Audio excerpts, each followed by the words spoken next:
지난 시간 우리는 걱정하는 다윗에게 요나단이 자기의 생명을 걸고 맹세를 해주는 장면을 다루고 있었죠. 오늘은 요나단의 말이 계속 이어지는 장면으로 가게 됩니다. 자, 사무엘상 20장 18절과 19절로 갑니다. 요나단이 시작. 요나단이 다윗에게 이르되 자세히 물으실 것이라. 너는 사흘 동안 있다가 빨리 내려가서 숨었던 곳에 이르러 네, 있으라. 여기 18절을 보게 되면 초하루라고 하는 단어가 나오는데 이것은 매월의 이제 첫째 날에 가리키는 겁니다. 이게 이제 무슨 절기냐면 민수기에 보면은 요 초하루에는 특별히 하나님 앞에 번제를 드리고 나팔을 불어라라는 규정이 있거든요. 그래서 이때가 이제 일종의 절기가 되는 거예요. 매월 드리는 절기.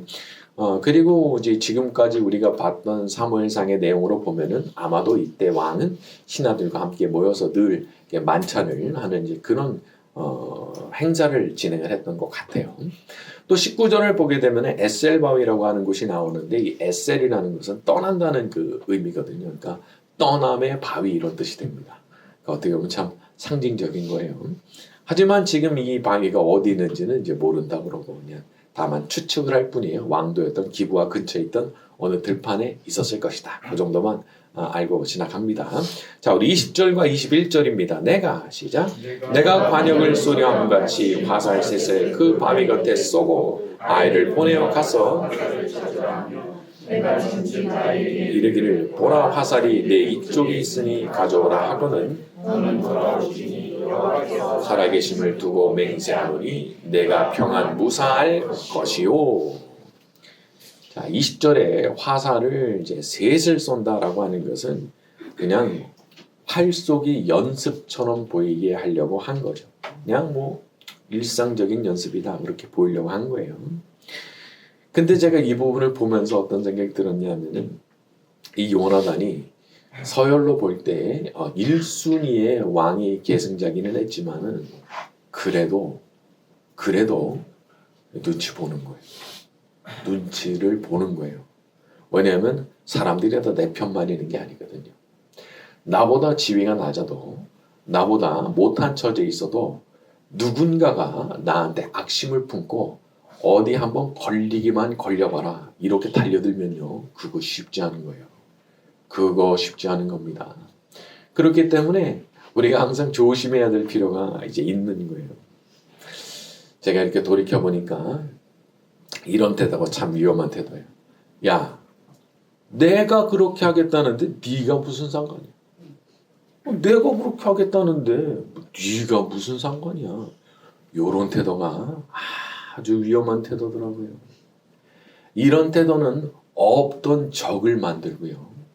그리고 한편으로 나에게 이미 적이었던 사람들한테는 좋은 빌미를 만들어줍니다.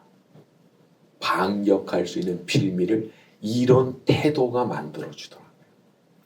물론 우리가 하나님 한 분만 두려워하는 그런 담대한 마음이 있어야 되는 것은 사실이지만 우리가 살아가면서 조심성을 결여하고 하고 싶은 대로 막 하는 거 누가 날 막을 건데 누가 어떻게 할 건데 요런 태도는요 믿음이 아니고 교만이에요.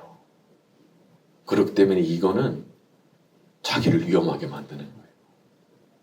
여러분 살아가면서 내가 항상 조심하고 입을 조심하고 행동을 조심하고 표정을 조심해서 살면 안전합니다. 안전해요. 왜냐하면 빌미를 안 주거든요. 항상 입을 조심해야 되고 행동 조심해야 되고 표정 조심해야 되고 그러니까 이게 자기를 보호하는 장치더라고요. 자기를 보호하는 장치. 여러분 내가 건방지게 굴잖아요. 그러면 그쪽도 나한테 언젠가 건방지게 굽니다. 하지만 내가 예의를 딱 지키잖아요. 저쪽도 함부로 하지 못하는 거예요. 그렇기 때문에 내가 이렇게 탁 절제하고 사람이 방심하면 교만한 말이 튀어나오는 거예요. 방심하면. 그거 방심하면 안 돼요. 그러니까 늘 의식적으로 자기를 다잡아야 돼요. 조심해야지. 조심해야지. 내가 말 조심해야지. 내가 행동 조심해야지. 내가 표정 조심해야지. 그래야 안전하게 사는 거더란 말이죠. 항상 조심하며 겸손하게 살아가는 저와 여러분이 되기를 바랍니다. 자, 우리 22절과 23절로 갑니다. 만일 시작. 만일 아이에게 이르기를 보라 화살이 네 앞쪽에 있다 하거늘 내 길을 가라. 여호와께서 너를 보내셨음이니라. 너와 내가 말한 일에 대하여는 하니라. 자, 22절. 화살이 내 앞쪽에 있다 하거든 내 길을 가라. 여호와께서 너를 보내셨음이니라. 야, 이게 의미심장한 말이에요. 너의 길을 가라. 여호와께서, 하나님께서 보내셨기 때문이다. 사람이 원치 않는 길을 선택하게 될 때가 있습니다. 나는 머물고 싶거든요. 근데 떠나게 되는 거예요. 환경이 그러니까. 반대로 나는 떠나고 싶거든요. 근데 머물게 되는 거예요. 환경이 그러니까. 이 환경이 나를 그렇게 만드니까 어쩔 수 없이 그런 선택을 하게 되거든요. 자, 그런데 그런 가운데서 우리가 하나님의 뜻과 섭리를 분별을 해야 되는 겁니다. 왜냐하면 이거는 요나단이 지금 말한 것처럼 사람이 아니라 하나님께서 보내시는 상황일 수 있거든요. 하나님께서. 자, 다만 이 부분에서 우리가 점검을 한 가지 해야 되는데 그게 뭐냐면 내가 정말 충분하게 기도했는가, 요거는 항상 점검을 해야 돼요. 내가 나 자신을 볼 때 이 이상으로는 기도를 해본 적이 없어요. 더 이상 할 수가 없어요. 거기까지 했는데도 상황이 달라지진 않고 내가 원치 않은 선택을 할 수밖에 없는 상황이 되잖아요. 그거 하나님의 뜻이에요.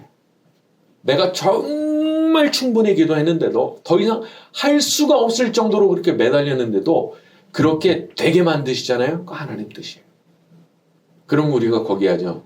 마음 놓고 그렇게 따라갈 수가 있는 거예요. 여러분, 이런 길을 선택하게 될 때요, 너무 걱정하지 마세요. 이게 사람 보내는 게 아니라 하나님 보내시는 거니까 괜찮은 거예요. 우리 하나님은 언제나 우리가 보지 못하는 것까지 다 보고 계시는 분이시거든요. 그러니까 내가 생각할 때, 야, 이제 저 호랑이 굴에 들어가서 내가 이제 어떻게 하나 싶을지 모르지만 하나님께서 보내시는 거잖아요. 거기 뭔가 있어요. 가서 보면 거기에 뭔가가 준비되어 있는 거예요. 때로는 내가 거기 이제 가게 된 그 기간이 좀 오래 걸릴 수도 있고 또 고될 수도 있어요. 요거 알고 계셔야 돼요. 아주 순진하게 생각하시면 안 됩니다. 금방 바뀐다 그러면 안 돼요. 왜냐면 이 다윗도 10년이 넘게 걸렸거든요. 오래 걸렸거든요. 하지만 그 기간을 통해서 놀랍게도 시편이 다 나와요. 시편의 절반이 다윗이 쓴 거예요. 근데 그게 언제 나와요? 이때 나와요.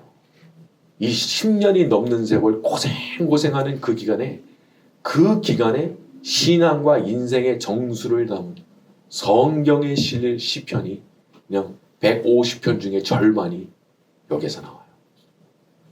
그러니까 하나님의 뜻이 거기 있는 거예요. 인간적으로 볼 때는 정말 선택하고 싶지 않은 거예요. 누가 그걸 원하겠어요? 누가 10년을 넘는 세월을 도망자로 사는 걸 선택하겠어요? 하지만 하나님께서 보내셨잖아요. 뭔가 있는 거예요. 그리고 우리가 그걸 믿고 아주 담대한 마음으로 나갈 필요가 있는 거예요. 사실 이게 참 쉽지 않은 일입니다. 요셉 같은 경우도 감옥에 갇히고 나서 감옥에 갇히고 얼마나 걸렸는지 모르지만 거기서 대신들에도 꿈을 풀어주죠. 그 대신 나갔잖아요. 나갈 때 제발 나를 잊지 말아달라고. 제발 나 잘못한 거 없으니까 나가서 꼭 좀 내 얘기 좀 해달라고 그랬는데 그 사람이 2년 동안 딱 잊어버리죠. 2년 동안 까맣게 잊고 있어요. 얼마나 고통스러웠겠어요. 그런데 거기에도 하나님의 뜻이 있으신 거예요. 2년 지나서 바로가 어느 날 꿈을 꾸면서 갑자기 상황이 이상하게 변하더니 하루아침에 총리로 올라가거든요. 아주 기이한 일인 거예요. 이건 사람의 계획으로는 할 수가 없는 계획이거든요. 근데 그런 것들이 하나님께서 준비해 놓으신 거기에 있어요. 그래서 우리가 정말 충분하게 기도했다면 하나님께서 가게 밀어 넣으시는 환경이 되잖아요. 아, 여기에 분명히 하나님의 뜻이 있다. 하나님께서 준비해 놓으신 뭔가가 있다. 그거 믿고 담대한 마음으로 탁 가는 거예요. 하나님께서 가게 하시는 거라면 제가 가겠습니다. 그런 마음을 가져야 되는 거예요. 자, 우리 성경 한 구절 보겠습니다. 로마서 5장 3절과 4절. 신약성경 245쪽쯤에 있습니다. 로마서 5장 3절과 4절. 245쪽. 로마서 5장 3절과 4절. 자, 다만 이렇게 가죠. 3절과 4절. 시작. 다만 이뿐 아니라 우리가 환난 중에서도 즐거워하나니 연단은 소망을 이룬 줄 알미로다. 이 환난이라고 하는 것은 그 사람 안에 인내를 만들어내고, 그 인내라는 것은 사람을 연단을 해가지고 그 인품과 됨됨이를 만들어내고, 그것은 곧 우리의 소망이 이루어지는 수순으로 가게 된다라고 하는 것이 이 말씀이거든요.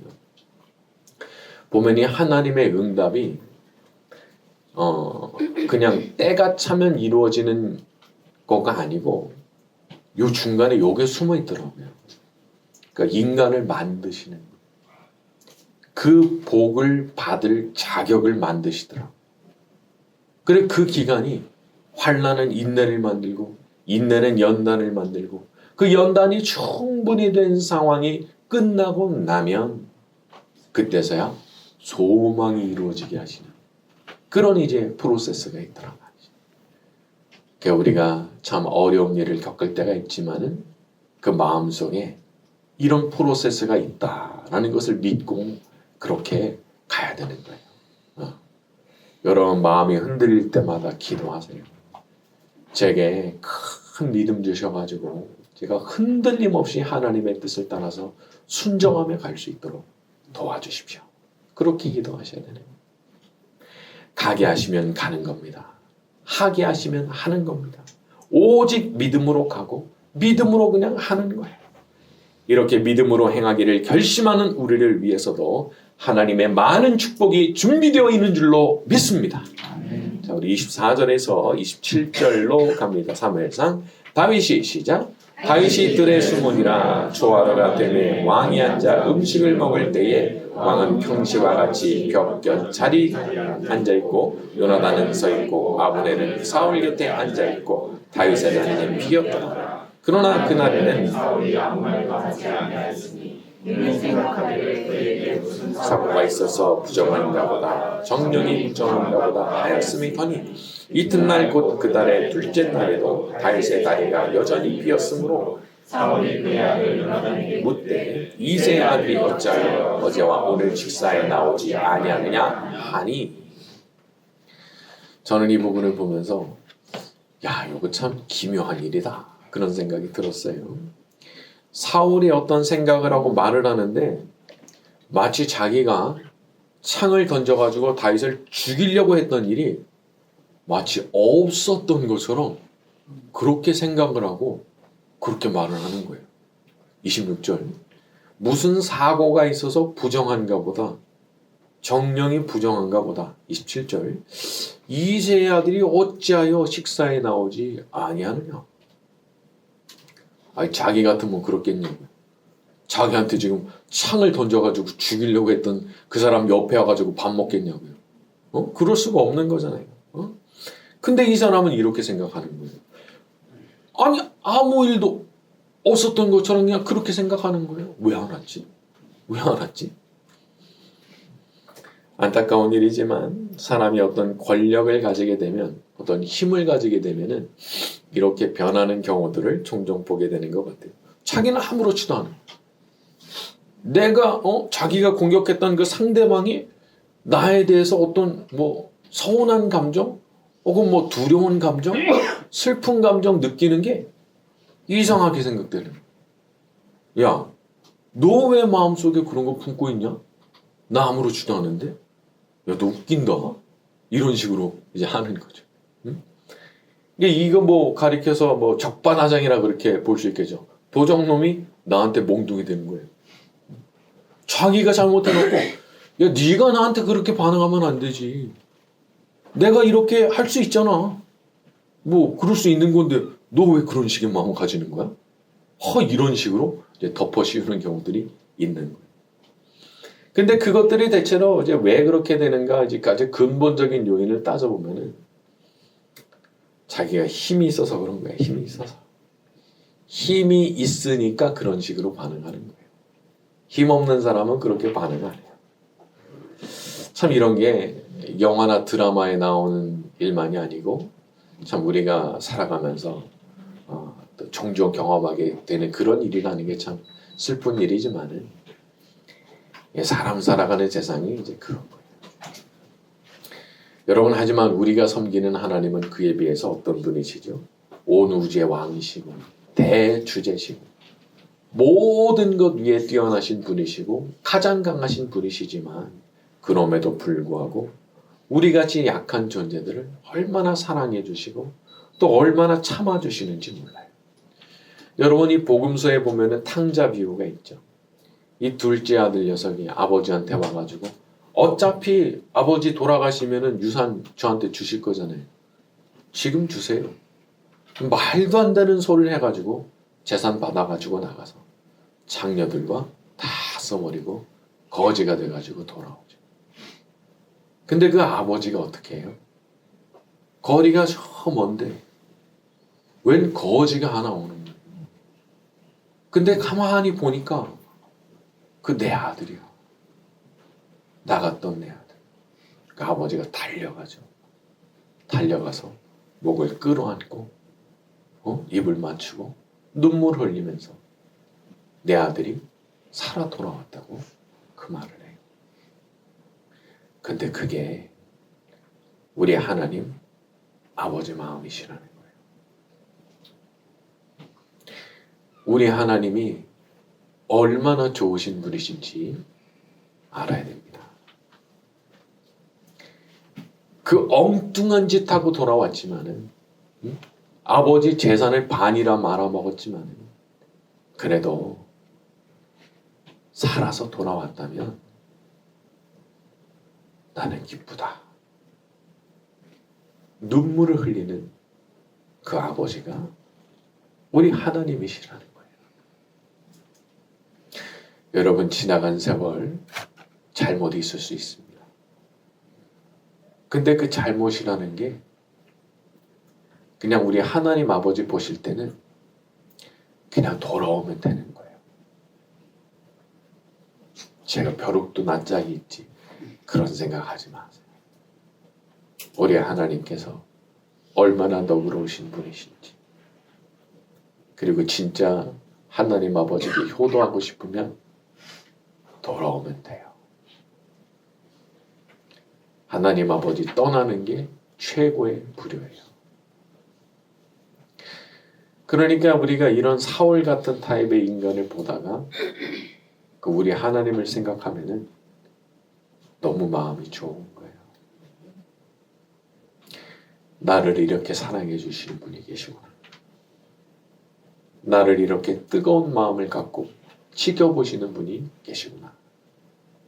그거 아니까 우리가 하나님께 나가서 기도도 하고 하나님 사랑합니다. 찬양도 하고 그렇게 하는 거예요. 여러분 힘들면 기도하러 가서 그냥 아버지하고 아버지 부르세요. 그냥 하나님 부르세요. 애가 엄마 아빠 부를 때 있죠? 엉엉 울면서 그렇게 부르는 거예요.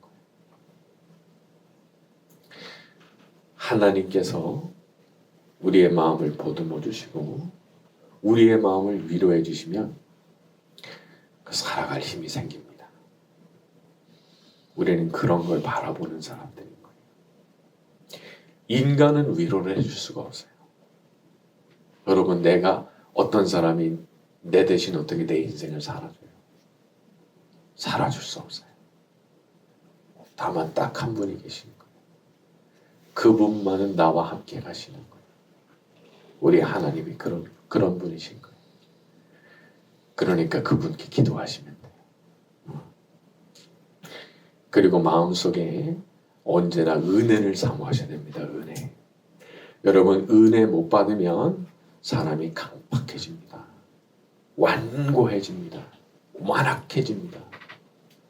언제나 부드러운 마음 갖고 살려면 은혜 받아야 되고, 은혜 받으려면 은혜 받을 수 있는 자리를 찾아야 됩니다. 첫 번째 자리는 예배예요. 두 번째 자리는 개인 기도예요. 두 가지를 절대로 놓치지 마세요. 이거 끝까지 붙들고 가야 되는 거예요. 가면 은혜 받는 거예요. 가면 내 몸을 거기 갖다 놓으면 은혜 받는 거예요.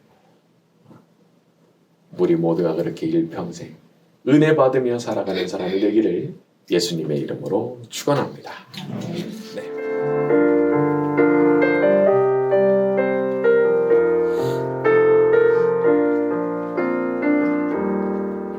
날이 저물어 갈 때, 빈들에서 걸을 때, 그때가 하나님